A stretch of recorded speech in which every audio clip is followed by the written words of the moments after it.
Boa noite a todos. Meu nome é Rogério Faria Tavares, eu sou o reitor da Universidade Livre da Academia Mineira de Letras, que acolhe com muita alegria, honra e satisfação o público presente a esta sessão, em homenagem a Henriqueta, Alaide, José Carlos e Lourenço.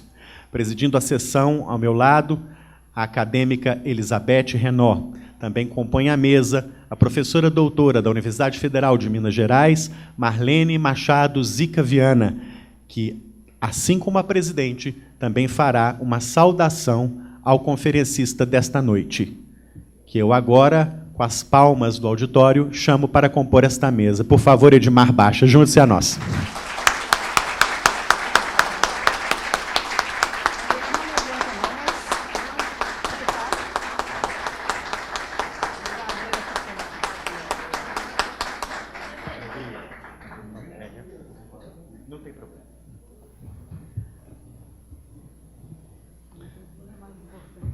Fundada em 1909, em 25 de dezembro, por um grupo de 12 intelectuais em Juiz de Fora, esta casa venceu o século, superou os desafios do tempo e chegou ao século XXI fiel aos objetivos pelos quais foi criada: preservar, defender e promover a língua portuguesa e a literatura brasileira, preservar e promover a cultura, a educação e as artes, a história e a memória. É o que faremos hoje, nesta sessão dedicada a importantes intelectuais que ajudaram a brilhantar a vida cultural de nosso Estado. Saúdo o público presente, saúdo as autoridades presentes, saúdo o vice-presidente desta casa, confrade Amilcar Martins. Peço a permissão dos senhores para não fazer nenhuma citação nominal. Sintam-se todos muito homenageados e bem-vindos a esta solenidade. Mas abrirei uma exceção para a senhora Maria Laura Viveiros de Castro, que acompanha o conferencista Edmar Baixa nesta sua viagem sentimental a Minas Gerais.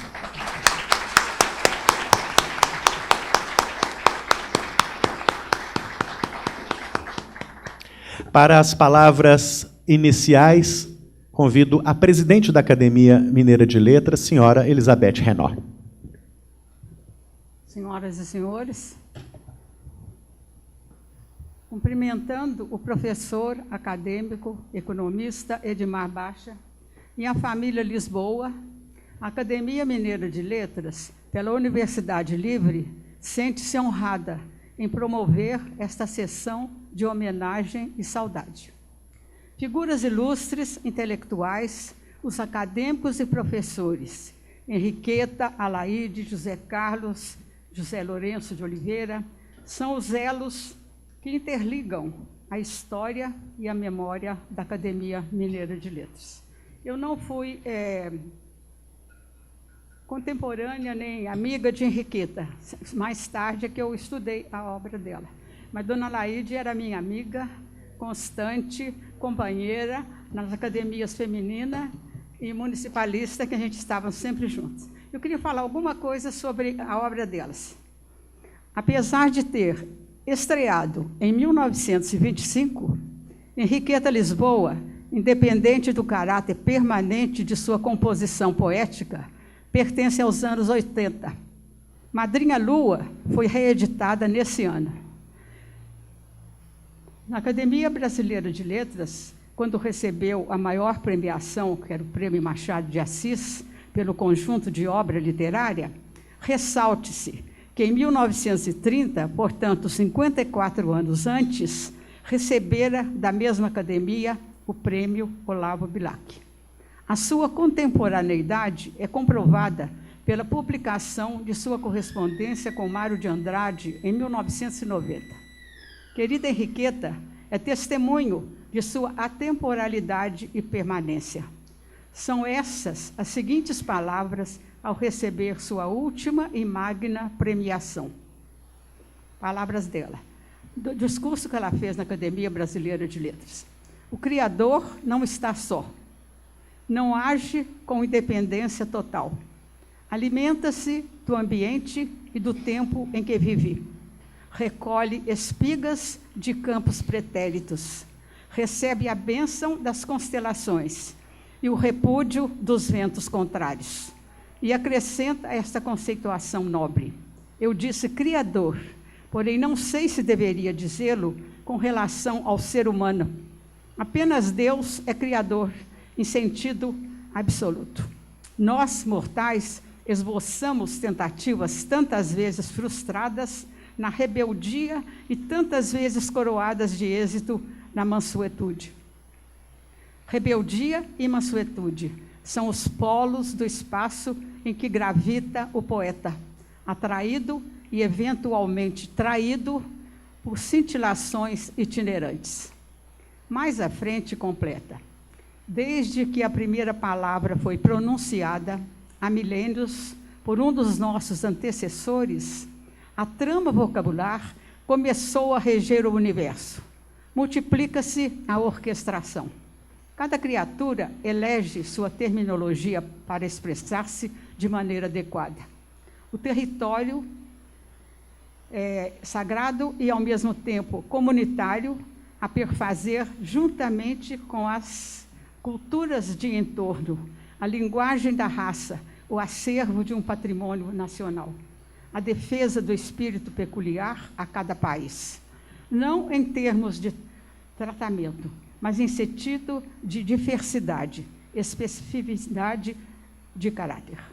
Este é o espírito de Henriqueta, cujo lirismo ressuma a flor dos versos, atual e vivenciado em 5 décadas de vigor centenário.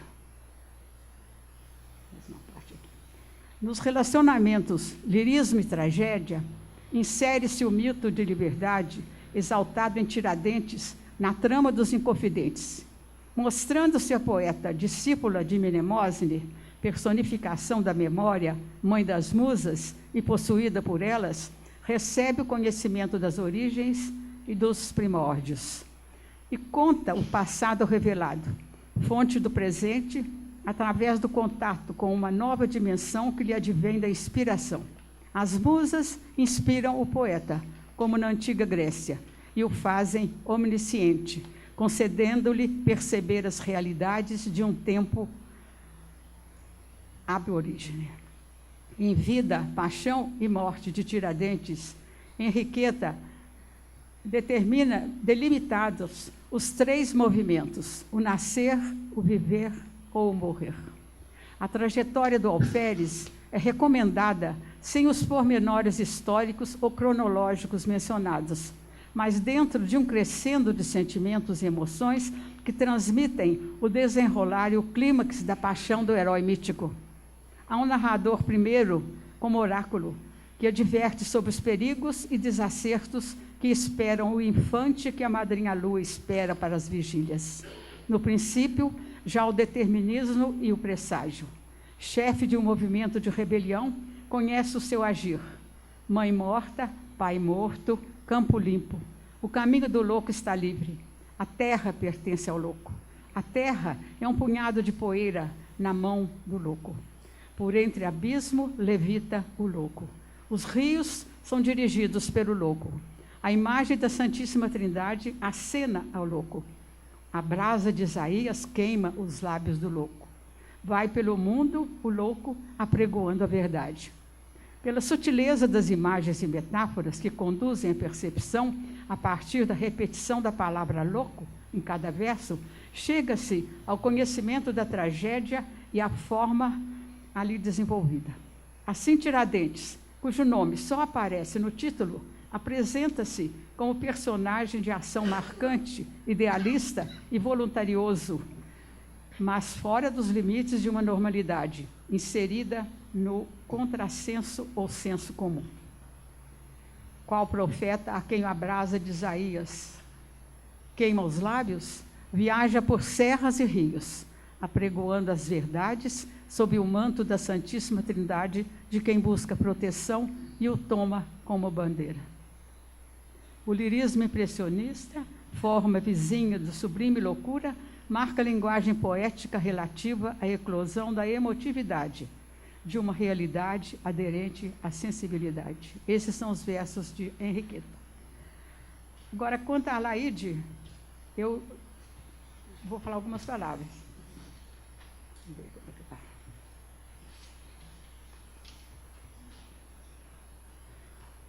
Não somente a candura e a gentileza, junto aos atributos intelectuais, faziam admirar a personalidade única de Alaíde Lisboa de Oliveira.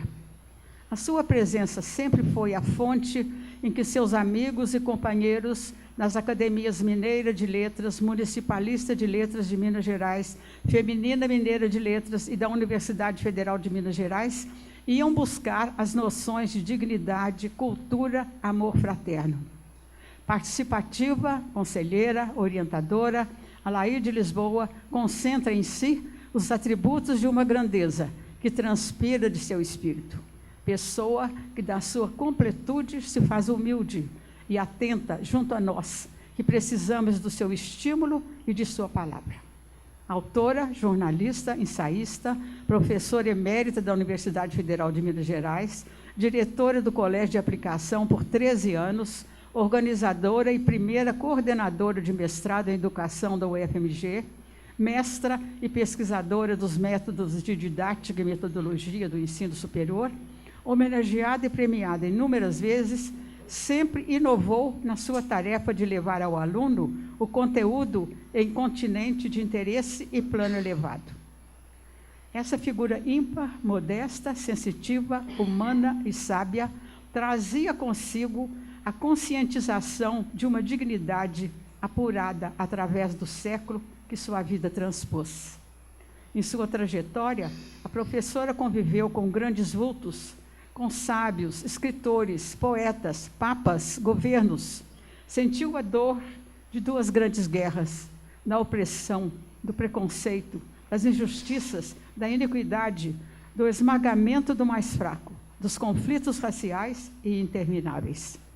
Seu coração foi ultrapassado pelas perdas, pela impotência de tentar fazer o melhor, o que desejaria, para uma coletividade que convive com a miséria e a exclusão. Não poderia faltar em sua bagagem literária a poesia, a amenizar-lhe os caminhos da sua vida. E assim nos fala a poeta Alaíde, ao expressar o sentido do belo e do inefável ao apreciar as coisas belas. Diz ela: beleza, onde estás? Estás no azul do céu, na luz da lua, no branco das nuvens, no verde dos montes. Estás nas coisas, nas pessoas, nos atos, nos sentimentos. Estás nos sons, na forma, nas artes. Transcendes do físico para o espírito. Vives na poesia e na dignidade do ser. Vejo, ouço, sinto, amo a beleza. O espírito criativo de Alaíde tornou-se o mensageiro da palavra. A arma que domina e que com ela pôde ensarilhar lanças. Não a palavra vazia, que no dizer de Mallarmé é som de morte, mas a palavra plena, som de vida, que combate a ignorância e promove a dignidade humana. E com esta palavra, Alaíde adornou os degraus do ensinamento e construiu a sua obra literária e humanística.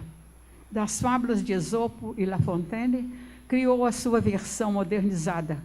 Com uma bonequinha preta e um bonequinho doce, cativou a curiosidade e a apreensão do melhor da vida pelas crianças que absorveram essas histórias e hoje são avós e mães a repassarem a seus filhos e netos o tom de pureza ali contido. Pela literatura ficcional, memorialista ou didática, outros ritmos temporais são atingidos e mergulha-se em tempo estranho e imaginário que se faz sucesso a um futuro e acesso de realização. Aliando a sua espiritualidade ao senso prático e à cidadania, foi a primeira mulher a exercer um cargo político na Câmara Municipal de Belo Horizonte, em mandato que exerceu em defesa das professoras e do ensino, com projetos em prol da popularização da arte, da escola produtiva, misto de segundo grau e profissionalizante, criação do Colégio Municipal, que deu origem ao Colégio Marconi. Se bem me lembro, é a memorialista sagaz e crítica ao expor a sua vida em magnitude na representação do amor, da família, da educação, do trabalho, da cultura, com palavras doces e sensatas. Fases da infância, juventude, maturidade atingem também os seus leitores, que atestam a sua condição de mulher admirável que nos dá este conselho. Escreva, escreva e escreva. Grave bem os seus pensamentos, seus feitos, em papel, tábua ou pedra. Os séculos irão passando e o seu espírito permanecerá. A saudade tem o dom de tomar presente a ausência. Mestra por excelência, Alaide Lisboa de Oliveira continua a repassar seus ensinamentos. Relembrando a figura de seu pai, João Almeida Lisboa, dedicou-lhe essas palavras afetivas e elogiosas sobre a posição política e cidadã do caráter paterno. Na sua preocupação maior com o ser do que com o ter, procurava sempre a verdade, a honestidade e as realizações pelo progresso do homem e da terra. Os ensinamentos paternos propiciaram-lhe viver dentro da essencialidade espiritual, material e ativa. E lembrava os dizeres de seu pai. Ser importante é bom, mas o importante é ser bom. Isso aí.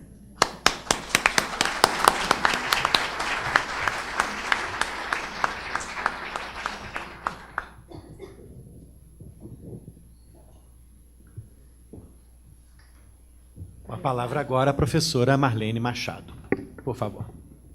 Prezado doutor Edmar Lisboa Baixa, antes mesmo de conhecê-lo como acadêmico ilustre, como economista experiente, como professor laureado e famoso nestas e em outras plagas, eu já o conhecia menino. Minha querida mestra e amiga, Dona Alaide Lisboa de Oliveira, narra.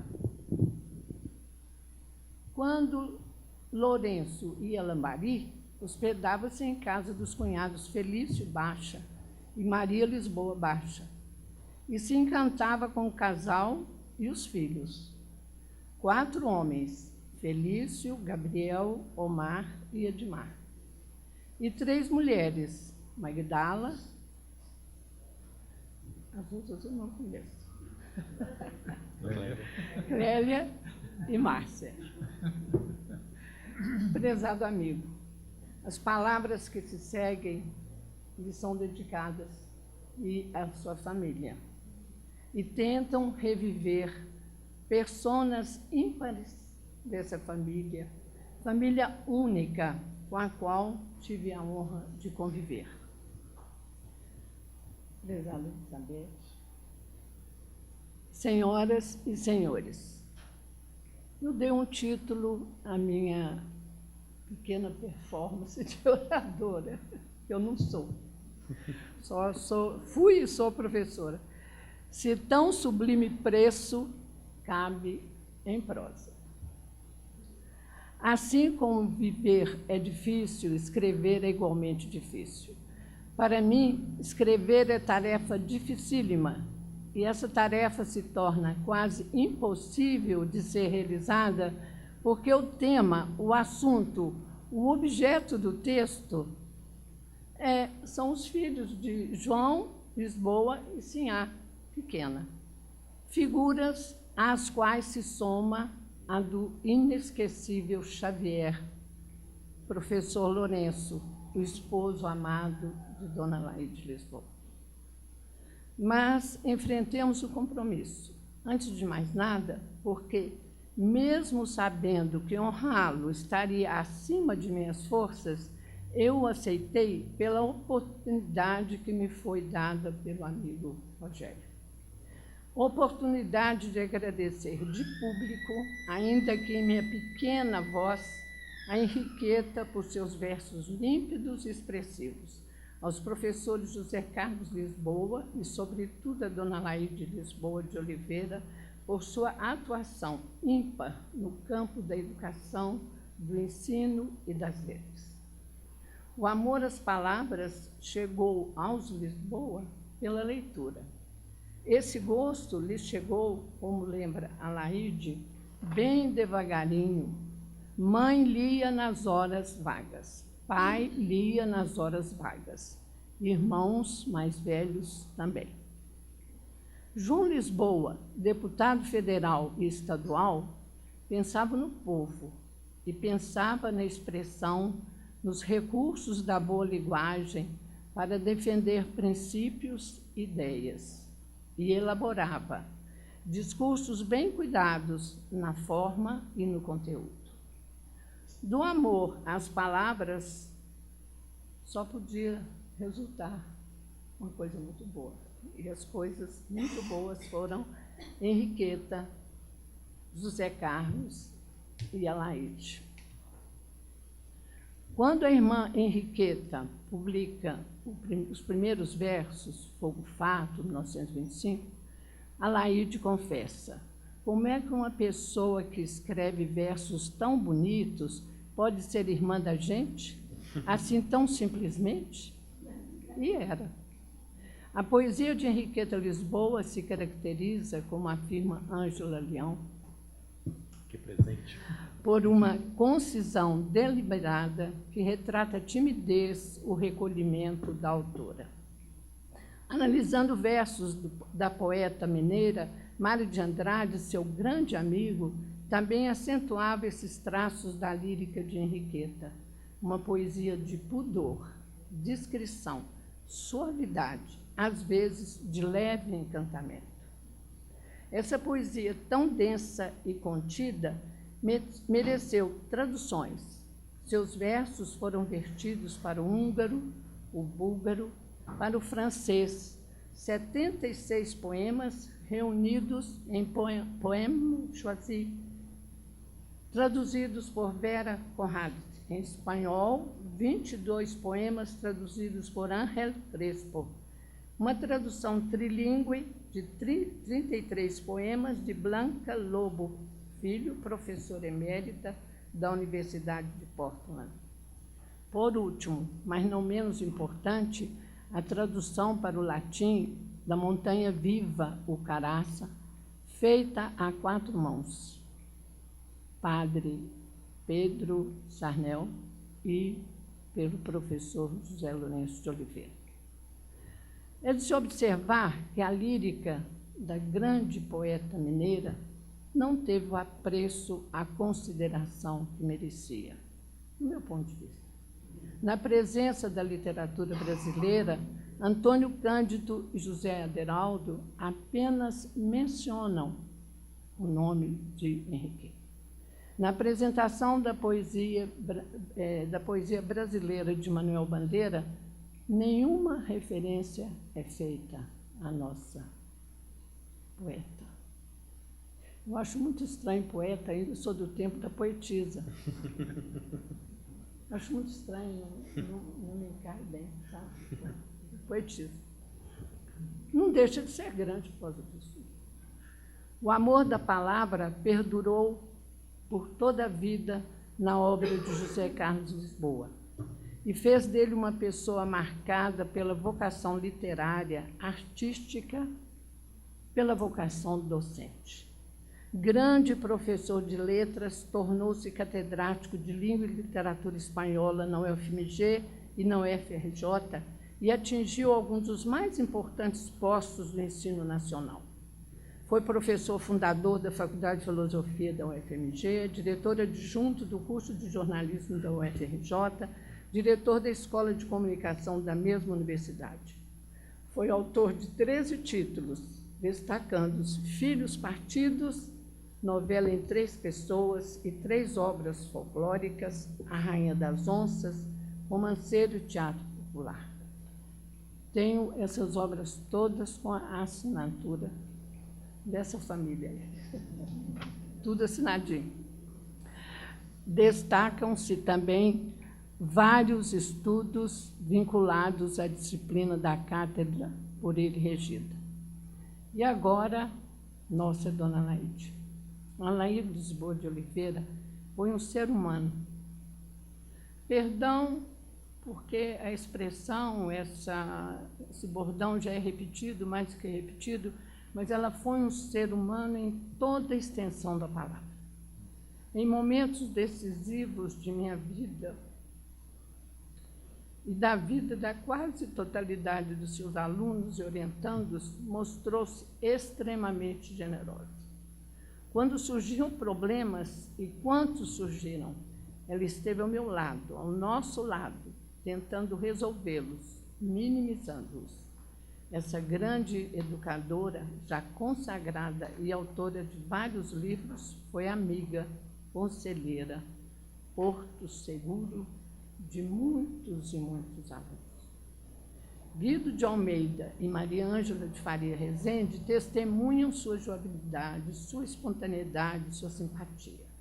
Quando revelaram à grande mestra a intenção de escrever em meu coração o Alaíde Lisboa de Oliveira na memória da universidade, ela, sem falsa modéstia, se sentiu feliz e expressou a sua gratidão pela homenagem.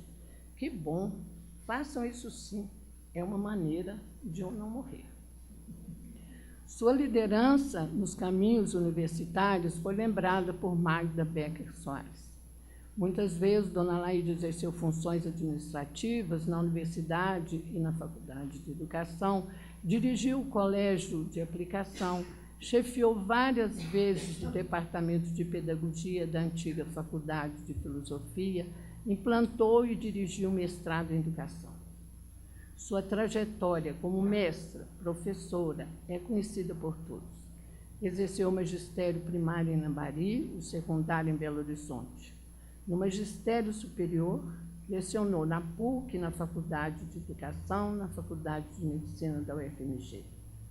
Não menos significativa é a sua trajetória como escritora, por todos conhecida. Trajetória que já se prenuncia no poema Colégio de Som. Anunciado o título da redação do exame final de português do curso normal que ela fazia no colégio, O Buriti Perdido, era o anúncio da redação. A redação,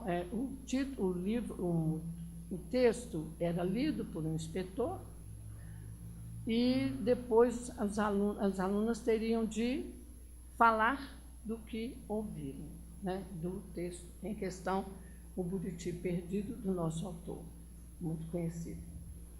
A Alaíde, ela não sabia o que era Buriti, fazendo valer o seu raciocínio rápido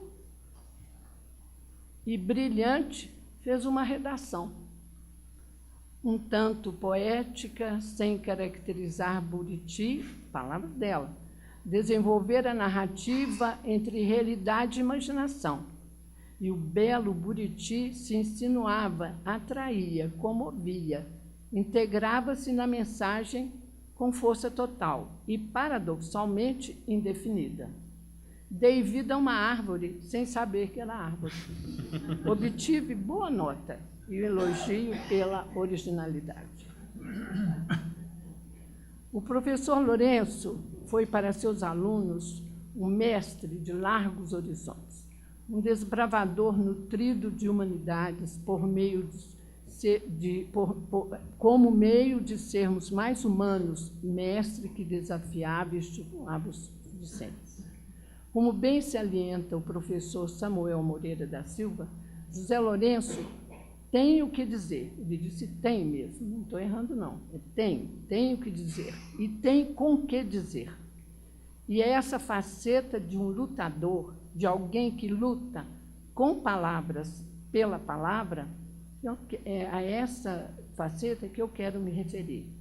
Lutar com palavras é a luta mais vã. Mais lúcido e frio, apareço e tento apanhar algumas para o meu sustento. Ouviu as palavras, né, de Carlos, lutou e conseguiu. Elaborou ideias. No dizer do filho José Carlos, que o motivavam,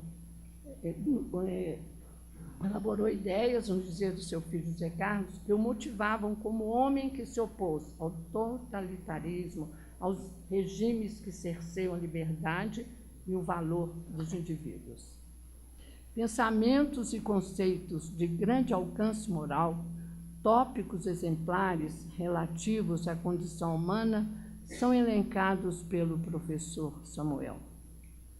Pensamentos do professor José Lourenço de Oliveira. Quero ler três ou quatro pensamentos e termino a minha fala. O homem, cada vez mais individualizado, vai sentindo apagar na consciência a noção dos deveres. As descobertas científicas, os descobrimentos geográficos acendem no homem todas as sedes. Este é o grande sintoma da época, a intranquilidade, a insatisfação, alimentadas na profunda e coletiva dor que nos suplicia, um desequilíbrio de dias amargos e um pressentimento de tempos ameaçadores. Abolindo uns tantos princípios altos, milenarmente apontados pelas filosofias e pelas religiões, o homem de agora rege-se pelo imediatismo dos seus interesses, de suas paixões, rege-se pelas normas do instinto em vez de normas da moral.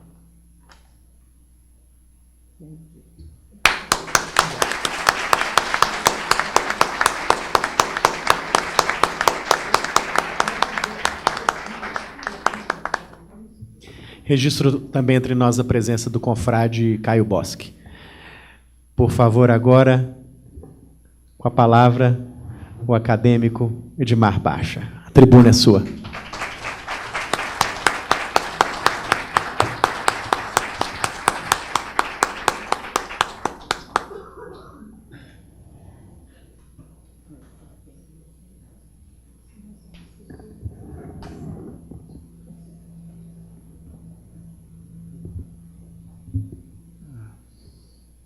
Obrigado.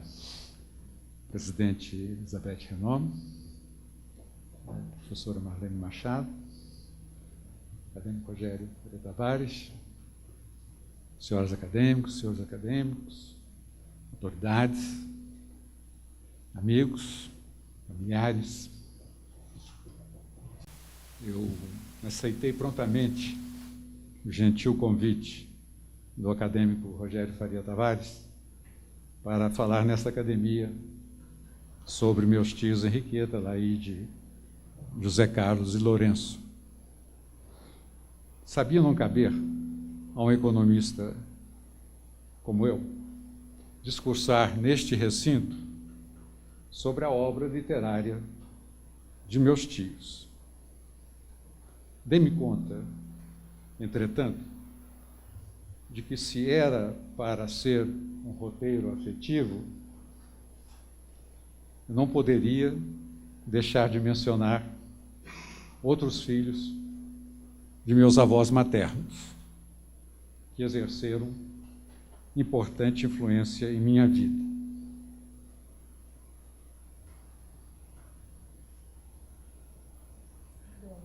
João de Almeida Lisboa e Maria Rita Sinhá Vilhena Lisboa tiveram 14 filhos, dos quais 9 sobreviveram para a idade adulta. João, Maria, minha mãe, Henriqueta, Zé Carlos, Alaide, Osvaldo, Abigail, Valdir e Pedro. Nessa foto dos 50 anos, que saiu com inacreditável nitidez, vocês podem ver Lourenço é o primeiro à direita, seguido de Pedro, que é o caçula da família. Em seguida está a Laíde, atrás da Laíde, com a cabecinha em pé, José Carlos, ao lado de José Carlos, Henriqueta, de gravata borboleta um pouquinho mais no meio, todo elegante, João Lisboa, que era prefeito de Lambari na época, atrás de João Valdir, um pouco mais à esquerda Osvaldo, então Maria, minha mãe, atrás de Maria Felício, e no alto, no topo de todos, no colo do meu pai, lá estou eu. Do lado de cá, do lado esquerdo, estão as minhas irmãs, precedidas de Maria Antônia, filha de Abigail, que já havia falecido nessa época, então Magdala, Clélia e Márcia, tão bonitas, então, como estão hoje.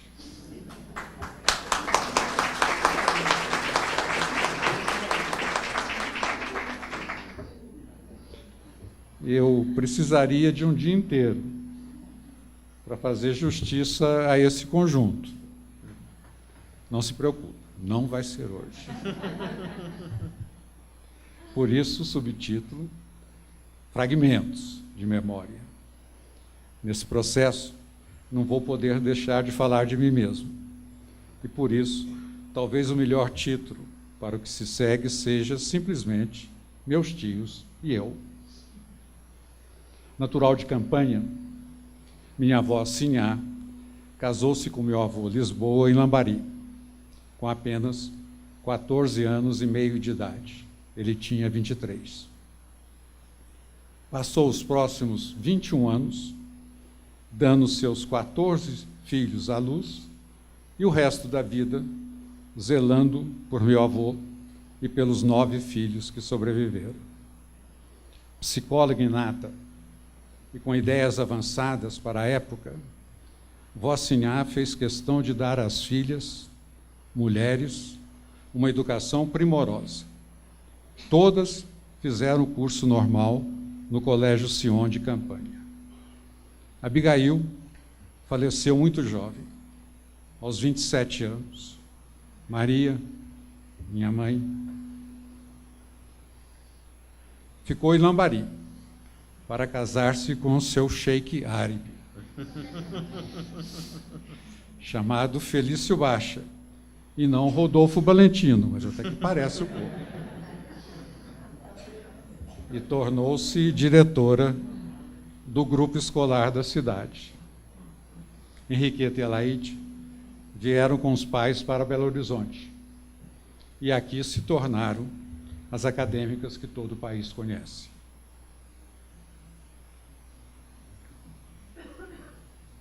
Dos irmãos, João se formou em medicina. José Carlos graduou-se primeiro em farmácia e depois em direito.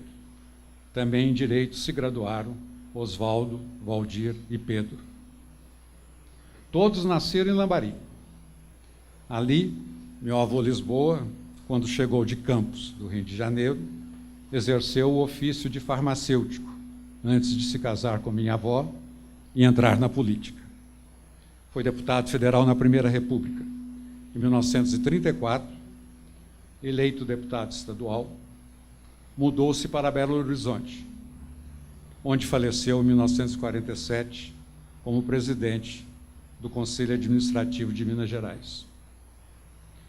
Minha avó lhe sobreviveu até 1958, na companhia de Henriqueta e de minha prima Maria Antônia, filha de Abigail, que minha avó criou desde bebê e também educou no Colégio Sion de Campanha.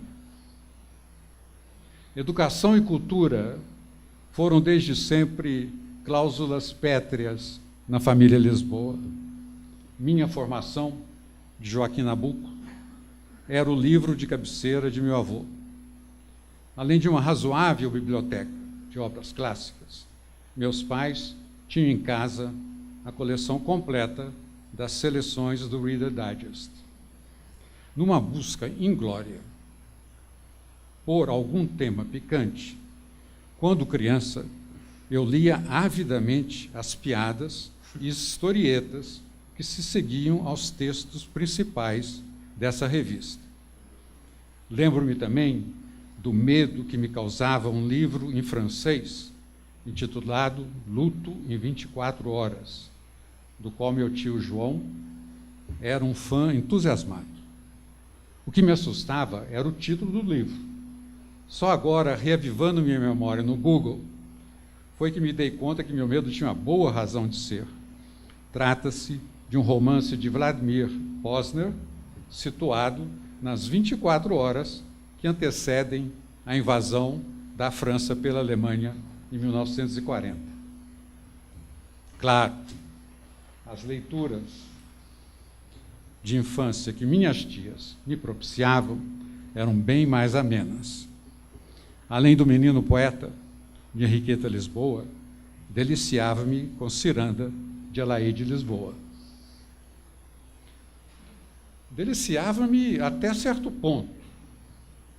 Só até quando os personagens Pedrinho, meu tio Pedro, caçula da família, e Toninha, minha prima Maria Antônia, recebem as visitas de seus tios e priminhos do interior, que estão lá nomeados.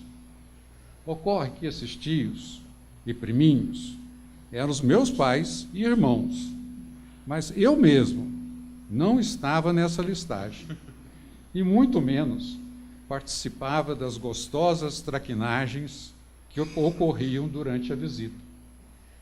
Numa viagem que fiz com meus pais a Belo Horizonte, em 1947, protestei com a Laíde por esse esquecimento.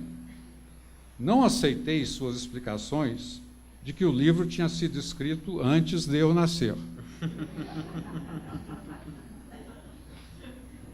Como podia ser assim, lhe disse eu à minha tia, se o livro continuava lá, com os mesmos priminhos de sempre. E eu, àquela altura, já sabia até ler e escrever. Tia Laíde não se esqueceu dessa bronca. Em 1983, quando eu estava em Nova York, como professor visitante da Universidade de Colômbia, recebi pelo correio um envelope grosso, vindo de Belo Horizonte. Ao abri-lo, vi que continha um manuscrito, precedido de uma carta de minha tia, que dizia mais ou menos assim: querido sobrinho, espero que não se incomode com o título que dei a esse meu novo livro, na tentativa de compensar pela frustração que lhe causei anos atrás.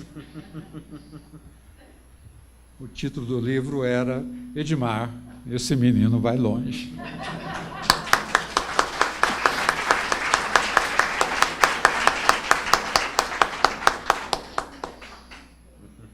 Muitas lágrimas derramei até hoje por essa homenagem que me trouxe de volta à minha primeira infância em Lambari. Boa parte da explicação de por que conseguira chegar ali, em Nova York, tão longe de minha terra natal, foi o apoio que recebi de meus tios. Meu pai faleceu precocemente em Lambari, em abril de 1951, quando eu tinha 9 anos. E estava no último período do grupo escolar. No final do ano, minha mãe e seus 7 filhos, inclusive este seu caçula, nos mudamos para Belo Horizonte, onde podíamos contar com o apoio de vó Sinhá e dos irmãos de minha mãe que aqui viviam, Alaíde Lourenço, Henriqueta e Valdir e Edna. Com a ajuda de uma bolsa parcial de estudos, cursei, então, admissão ginasial e científico no Colégio Santo Antônio. Como meus irmãos mais velhos se casavam um atrás do outro, mesmo antes de terminar o científico, decidi que estava na hora de começar a trabalhar.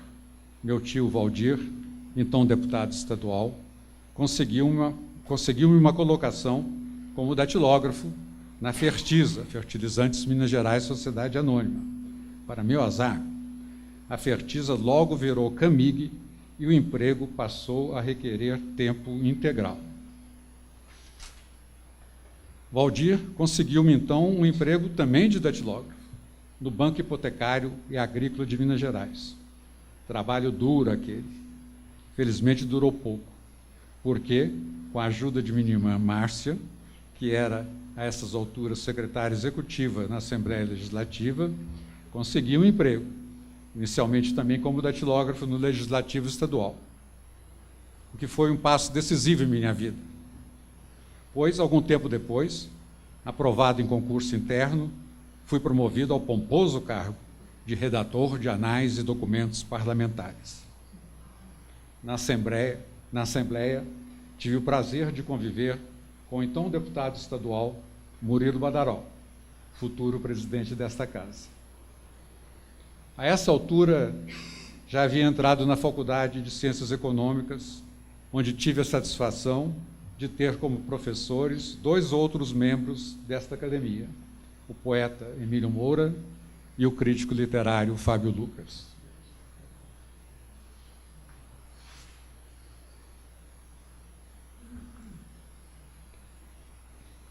Mesmo antes de entrar na faculdade, dei-me conta que se queria progredir na vida, precisava aprender inglês. Tia Laide me sugeriu que tomasse aulas particulares com 2 vizinhas suas que ensinavam inglês para seus filhos. Essas aulas se estenderam talvez por 2 anos e me foram muito úteis. Mas a parte que me interessa contar aqui é que, em seguida a elas, eu ia sempre tomar um delicioso lanche na casa de tia Laide. Foi quando me aproximei de tio Lourenço, isto é, em termos.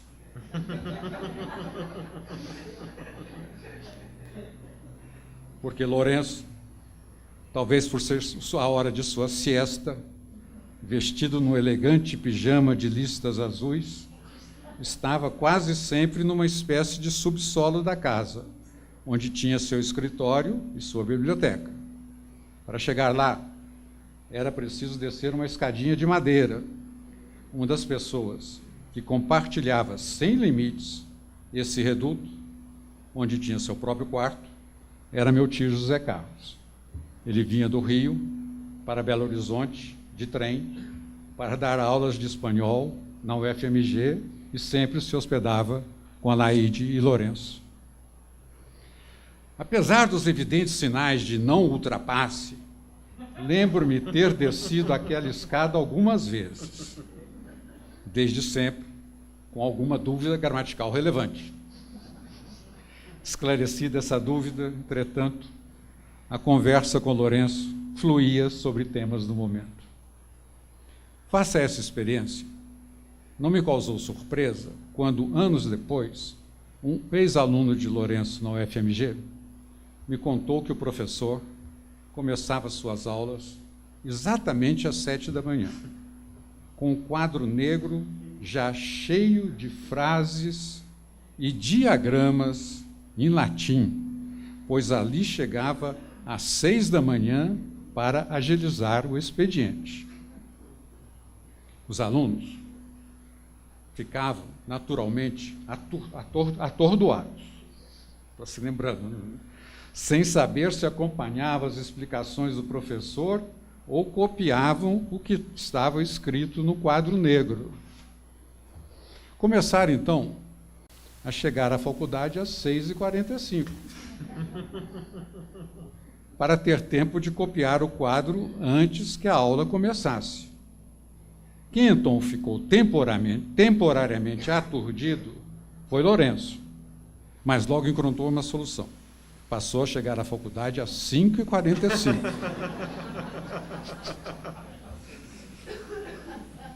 Para ter o quadro pronto às 6h45. Não creio, entretanto, que tenha passado a começar a aula nesse novo horário, porque se o fizesse, ele e seus alunos iam terminar era sem dormir na noite anterior.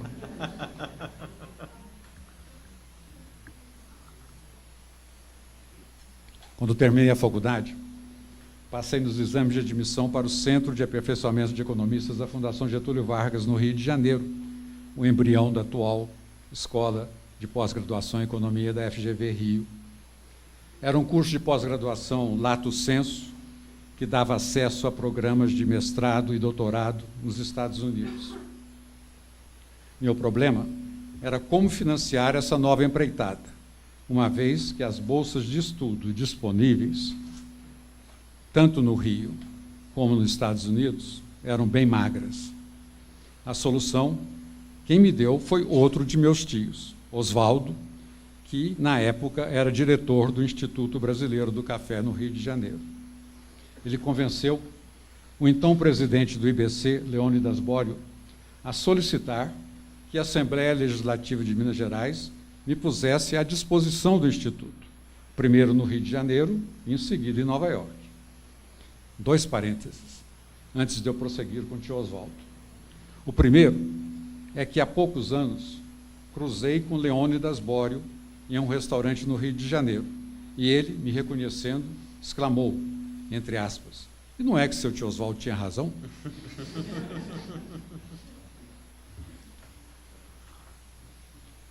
O segundo é que esse apoio financeiro ajuda a explicar minha decisão na tese de doutorado de construir um modelo econométrico do mercado internacional do café. Tinha esperança de que ele pudesse ser de utilidade para o IBC ou para a Organização Internacional do Café. Não fui bem sucedido nessa ambição tecnocrática, mas anos depois, em 1992, redigi uma monografia, dessa vez em língua de gente e não em economês, com uma avaliação histórica do impacto do café sobre a economia brasileira. A monografia ressalta o fato notável de o café ter se mantido por mais de um século como a principal fonte de divisas estrangeiras para o país. Isso se deveu à chamada política de valorização do café, que data de 1906, e cujo sucesso teve como contrapartida a expulsão de outros produtos da pauta de exportações do país. Essa valorização do café esteve desde sempre associada a uma política de reserva do mercado doméstico para a indústria nacional. Beneficiada por sucessivos dispositivos legais que efetivamente vedaram a importação de produtos com similar nacional, a indústria local pôde dispor das divisas do café para atender suas necessidades de bens de capital e insumos importados. Dessa forma, o binômio valorização do café e proteção à indústria gerou o país que hoje temos. Uma economia altamente introvertida, desligada das cadeias internacionais de valor e com uma enorme concentração de renda no estado de São Paulo.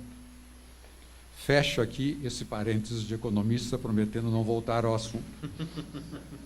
E volto a meu tio, que foi o responsável pelo interesse pelo café.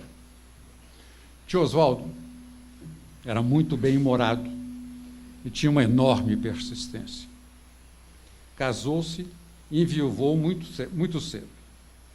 Passado o luto, apaixonou-se por Maria Célia, que também muito jovem havia enviuvado de um fazendeiro de café em Baipendi, no sul de Minas.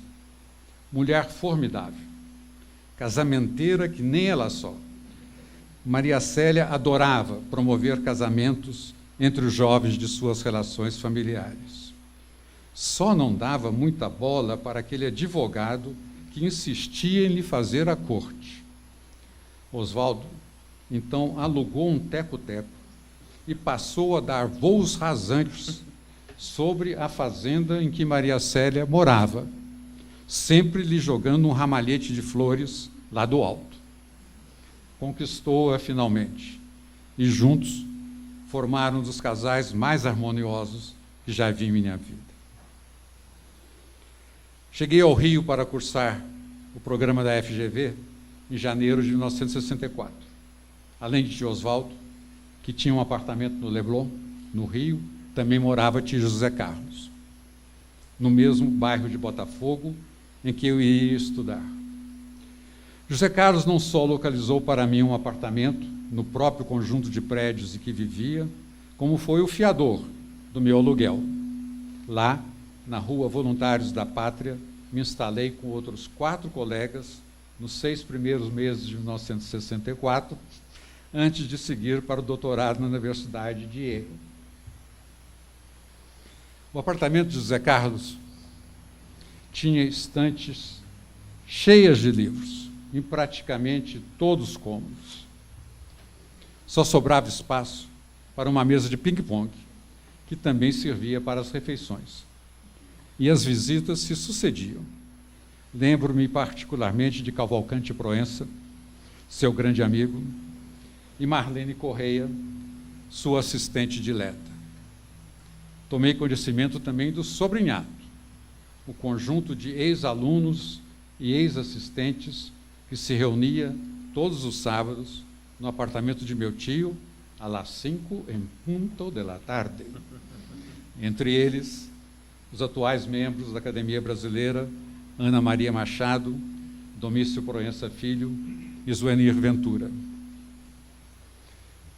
Apesar de seu amor pela língua espanhola, José Carlos nunca esteve na Espanha. Não admitia essa possibilidade enquanto Franco estivesse vivo.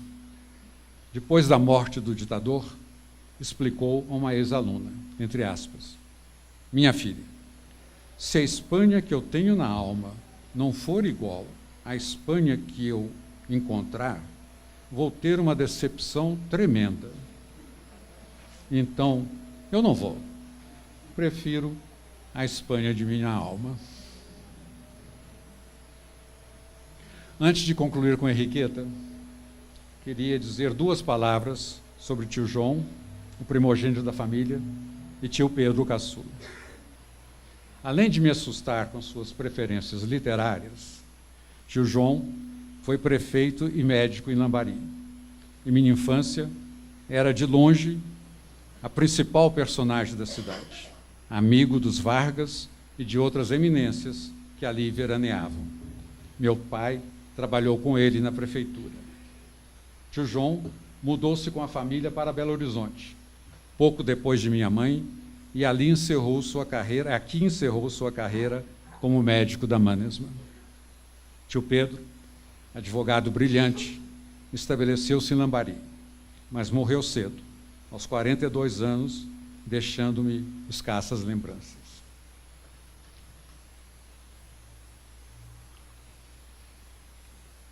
Sobre Henriqueta, queria inicialmente lhes contar que pedi ao acadêmico Rogério Faria Tavares que corrigisse no site da Academia Mineira a data de nascimento de minha tia, poeta.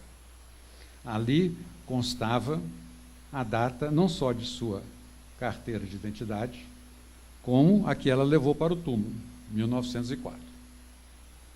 Ocorre que quando tia Laide fez 90 e poucos anos e temeu que talvez não chegasse aos 100, revelou aos filhos e sobrinhos um segredo familiar que datava do final dos anos 1920, quando minha mãe se casou com seu príncipe árabe. Na preparação dos papéis para o casamento, meu avô Lisboa constatou que Felício era 1 ano mais novo que Maria. Ele, de 1899, ela de 1898. Meu avô decidiu que isso não estava certo e simplesmente mudou a certidão de nascimento de minha mãe para 1903. Mas isso criou um problema para as filhas que vinham em seguida. Meu avô não teve dúvidas. Mudou o nascimento de Henriqueta, de 1901 para 1904.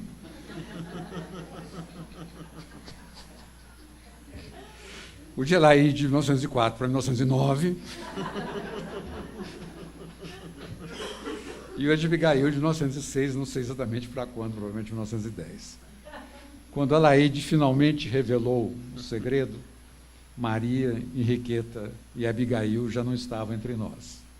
Ela, Alaide, entretanto, pôde comemorar com tranquilidade seu centenário, tendo, na verdade, chegado aos 102. Vejam assim, que indo bem além do recato mineiro, as irmãs Lisboa tinham uma boa razão para não quererem conversar sobre a idade que tinham.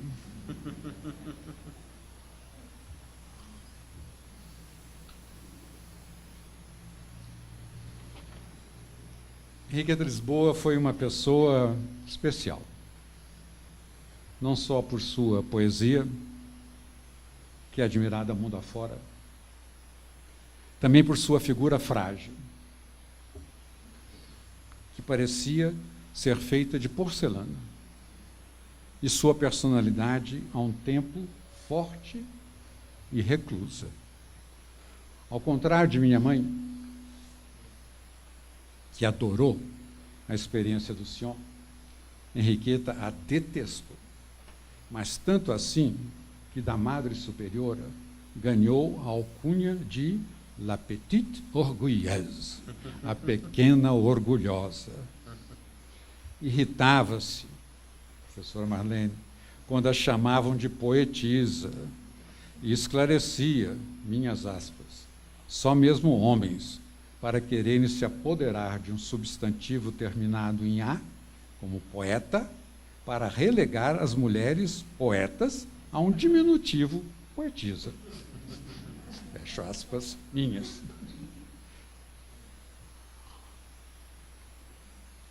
Lembro-me também de sua devoção por Mário de Andrade. Em sua escrivaninha, tinha uma foto dele num porta-retratos, protegida por uma cortininha de renda. Com esse mesmo recato, determinou que as cartas do autor paulista, para ela, somente fossem publicadas 50 anos após a morte dele.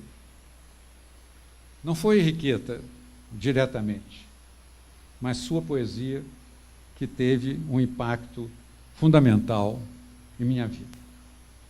Quando comecei a namorar Maria Laura, vi em sua mesa de cabeceira um exemplar de Pousada do Ser, que ela jura que realmente lia mesmo antes de me conhecer.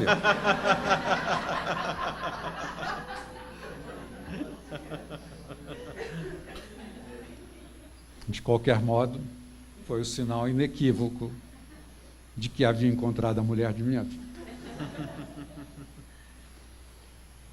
Foi não só por Henriqueta, mas por ela, por Alaide, Lourenço e José Carlos, que abri meu recente discurso de posse na Academia Brasileira com um poema seu sobre o Caraça. Quis, naquela ocasião, sentir meus tios literatos bem perto de mim. É ainda mais perto que eu sinto aqui hoje, na homenagem que lhes faço nessa também minha Belo Horizonte. Muito obrigado.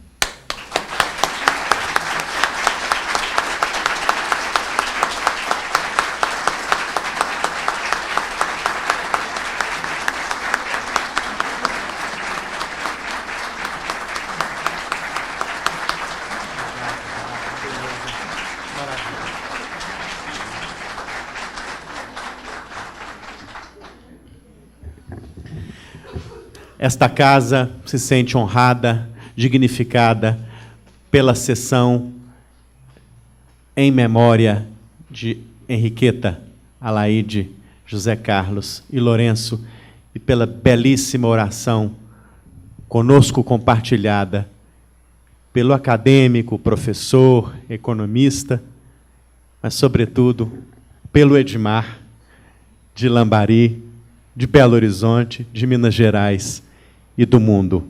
Muito obrigado, esta casa é sempre sua. Volte sempre.